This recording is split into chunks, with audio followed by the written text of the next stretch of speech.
Let's talk about money for 1 second, maybe 2.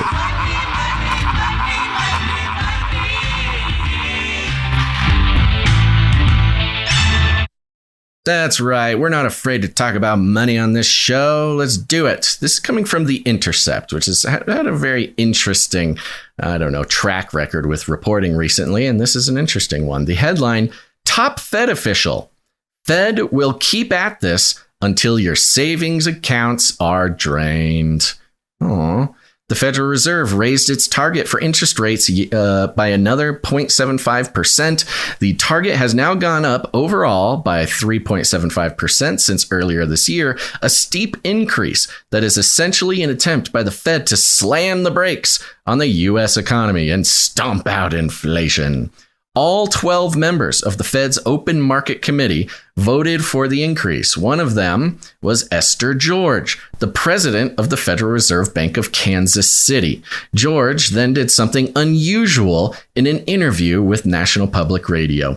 She told the truth about what the Fed does. Quote, "We see today that there is a bit of a savings buffer still sitting for households. That may allow them to continue to spend in a way that keeps demand strong," she said. Quote, "That suggests we may have to keep at this for a while." In other words, the problem today, as seen by the Fed, is that regular Americans have too much money. And the Fed is going to keep bludgeoning the economy until this is no longer the case. This is essentially what Paul Volcker famously said in 1979, soon after he took over as chair of the Fed, quote, "The standard of living of the average American has to decline." To the ears of normal people, statements like those of George and Volcker sound appalling and outrageous, and perhaps they are. But George is not a monster. She has also expressed concern that the Fed was going too far, saying, quote, "I have been in the camp of steadier and slower rate increases to begin to see how those effect from a lag will unfold. You could honestly argue that she should be celebrated rather than blamed for her words.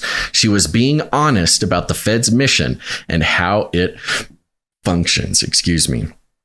In 1977, Congress, and then it kind of goes into some of the details of the 1977 recession, which is sort of the most intense recession period, of course, because 2008 was not technically labeled a recession. But just to get a little bit of the background, in 1977, Congress formally instructed the Fed that its mission was to, quote, "promote effectively the goals of maximum employment and stable prices." But what does this mean? And what happens when these two goals conflict?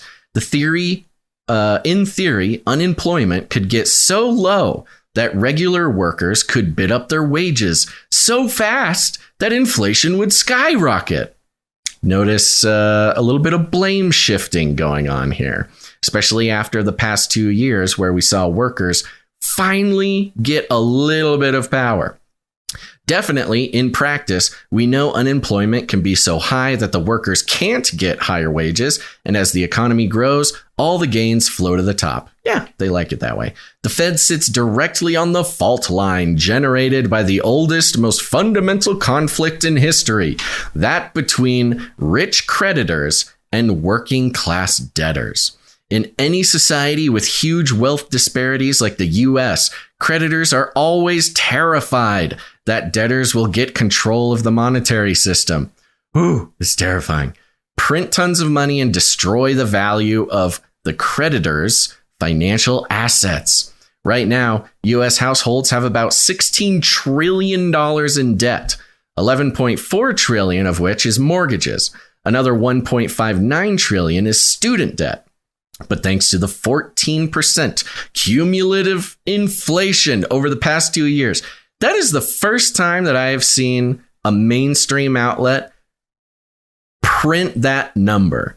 14% inflation over the past 2 years. Yeah. Have you seen anybody else actually print that number? No, and I think it's actually higher when you go to Trueflation. I think Trueflation keeps track of the actual inflation rate. It's in the 20%. But to actually have a double-digit inflation amount be reported in the mainstream media. Mm-hmm. I don't know if it's ever happened. This $16 trillion today is only worth what 14 trillion was this time in 2020, i.e. 2 trillion has been effectively transferred from creditors to debtors. Notice the logic here. The math that they're giving us is trying to convince the American people that we've gotten $2 trillion from the richest people. Yeah. Sure. Anybody feeling that? Yeah. This is by no means a straight $2 trillion transfer from the rich to the poor. It's complicated. Lots of rich people have big mortgages, for instance, but on net, it is indeed a big loss of wealth for the affluent and gain for people further down the income scale. Oh, the horror!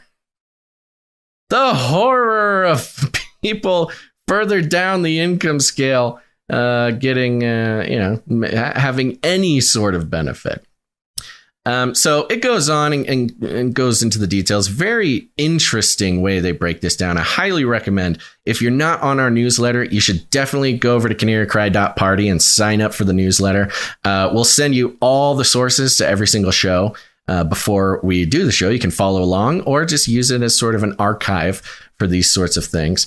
I want to end with the last part of the article here. Let's see. The Federal Reserve responds to pressure from rich creditors with alacrity, in part because rich creditors are mostly the ones who understand the Fed and yell at it. Just sort of, pointing out the power that the rich have. They can actually communicate with the Fed. So the Fed is now purposefully trying to slow the economy until people's savings are gone and they can't afford to keep buying stuff. This truth about the world, about how the world works, is an ugly one. The journalist William Greider explains this in his book. Listen to this. Quote, "Secrets of the Temple, How the Federal Reserve Runs the Country." And this is a block quote. "The economic liquidation, in fact, resembled..." Oh my gosh, this was heavy. "The economic liquidation, in fact, resembled the form, though not the content, of a primitive religious practice, the pagan ritual of human sacrifice. Some individuals were chosen to serve as victims for the good of the entire society.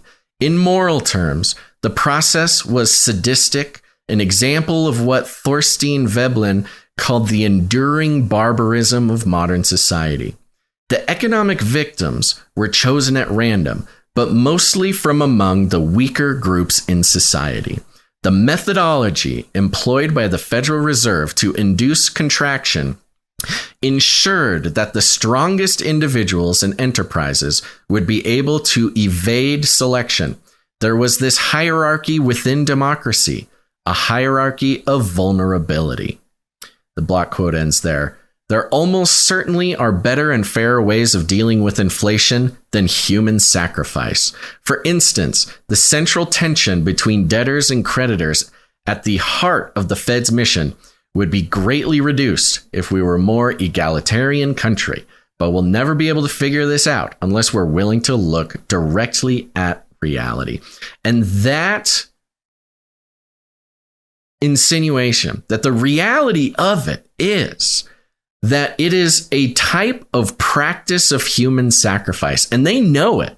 When you make it to the level where you have some sort of power within the Federal Reserve, and you are the priests, the economic priests of, American capitalism or whatever, and you have to make a choice to literally, not literally, sort of metaphorically or literally in an economic sense, make human sacrifices for, quote, the good of society, which in reality is the good of the rich of society. This tracks with a lot of what we've explored over the 10 years. The modern forms of magic and how these rituals and these almost like the manna of modern economic religion, which is why we call advertising global theology a lot. When I rant about value for value, I talk about advertising as global theology. It's a theological impact on the world. And apparently I'm not the only one who thinks this way, because what we're seeing now with inflation and across the economy, and I think globally or throughout the world, the realm, we're seeing human sacrifice for whatever, by the economic priests of our global theology. And The Intercept is straight up putting it in those words. So I'm going to check out this book, see how closely some of those ideas, track from what we've explored. But I'm assuming you're not very surprised. No, not at all. And in fact, I think it's a nice segue into my little crypto thing, because part of the reason why people are looking at crypto is because they see the problem with the system and they want something else. They want an alternative method to store their value or their money, and that's where crypto comes in. But it's almost like a battle. It's a battle between wizards. It's like opposing magicians trying to take the place of the current magical system. Yes, and the crypto world is entering the mainstream at a rapid pace, and every iteration, every cycle, it feels like there's more and more adoption and everything else. But how that looks is really up in the air, and we are seeing chaos, Basil. We are seeing blood on the streets.